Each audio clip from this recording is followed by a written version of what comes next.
Not all Jews are meant to be in Eretz Yisrael now. People have this funny idea, all Jews have to come to Eretz Yisrael. You hear people say, come to Eretz Yisrael, and they're so gun-ho. No.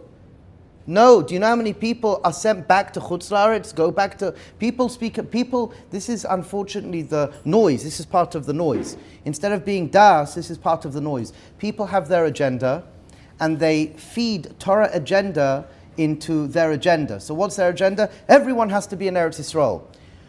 And they will uproot families that are healthy and happy and bring them to Eretz Yisrael, and they experience disaster after disaster after disaster. I've got 20 years worth of such hard stories of people who never should have come to Eretz Yisrael. Never. Divorces, issues with education, health issues, and they've gone back. People like to speak about the success stories. What about all the families that have gone back? And to call them failures. It's disgusting. And I've had to deal with close to maybe 40 to 70 families just in our area here that had to go back because they were never meant to be here in the first place, and they've gone back. A lot of them have gone back completely secular. A lot of them have gone back completely broke with major mental health issues. Not everyone here is, it's the Geula hasn't arrived yet. The Geula, and to come to Eretz Yisrael, you have to be a certain soul set. This is the major issue when we don't necessarily learn Tanakh or Halacha properly. This is the major issue where we don't learn in context the Kabbalah Sfarim. The Eretz Yisrael craze really started with the Arizal on a certain respect.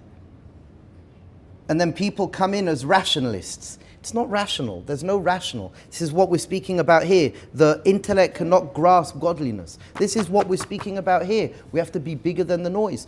Reb Moshe Tzuriel, who was very, very much, I sat with him many times, I brought families to him, and Reb Moshe would ask them questions. What's your finance like? What's your shalom bayis like? Where are you up to? And he would say, I wouldn't come now. It pains me to say, I wish you'd come to Eretz Yisrael, but it wouldn't be healthy.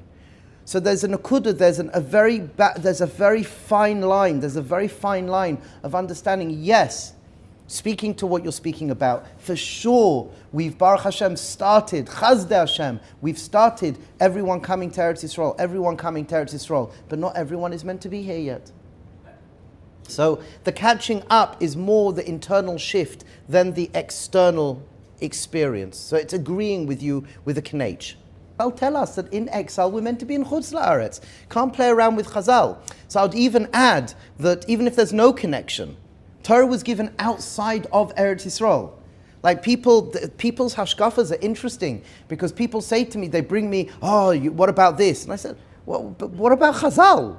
It's like, yes, we have our eye on the goal, but we have to be sensitive to the fact that we have to be in the moment, and this is where we are right now.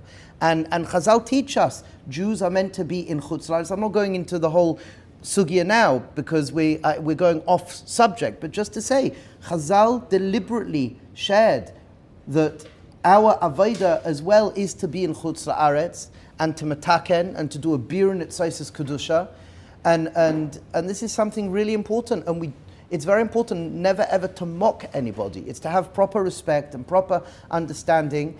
Should every Jew want to end up in Eretz Yisrael, they should have a thought inside their mind, yes. And they could do things in order to have that as a reality for them. Maybe it is owning a piece of land, maybe it's starting a bank account, maybe it's supporting somebody, sending money to Eretz Yisrael. Rabbi Meir Balanes. But the nakuda is Torah is big, HaShem is big, and there's a pragmatic side that sometimes we miss because we get so gung-ho with an agenda.